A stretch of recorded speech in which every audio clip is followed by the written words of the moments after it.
నిర్మల్ జిల్లాలో గత 2 రోజులుగా మోస్తారు వర్షాలు కురుస్తున్నాయి. ఎడతెరిపి లేకుండా కురుస్తున్న వర్షాలకు పలు గ్రామాల్లోని చెరువులు నిండుకుండలను తలపిస్తున్నాయి.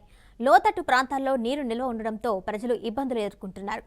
ముతోల్ నియోజకవర్గంలోని బైంసా, కుబీరు, కుంటాల, లోకేశ్వరం, తానూర్ మండలాల్లోని గ్రామాల్లో ఏకదాటిగా వానలు పడుతున్నాయి.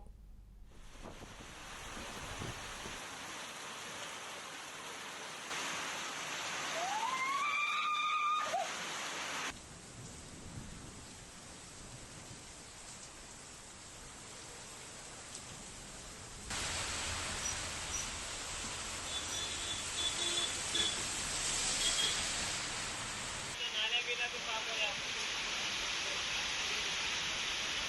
2-3